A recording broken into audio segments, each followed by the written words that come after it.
bago ka magsisi kung 40 taong gulang ka na. Kasi tandaan mo, ang oras hindi bumabalik.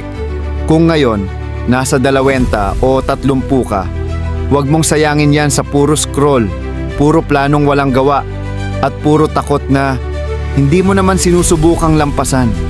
Marami kasi sa atin, nagigising na lang bigla. Yung tipong pag-40 ka na, dun mo lang marirealize na ang dami mong sinayang na panahon. Ang dami mong pangarap na hindi mo man lang sinubukang simulan kasi akala mo may oras pa. Pero hindi, kapatid. Hindi mo alam kung ilang taon pa ang natitira. Ang tunay na sekreto ng mga umaasenso, nagsimula sila nung takot pa sila.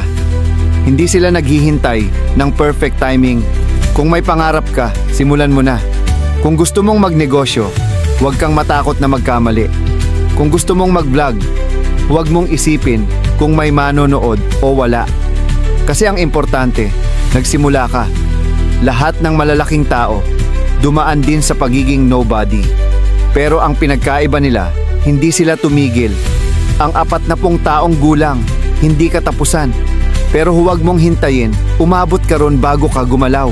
Kasi bawat araw na tinatamad ka, bawat oras na sinasayang mo, yan yung oras na pwede sanang nagagamit mo para umangat, matuto, at magbago ang buhay mo.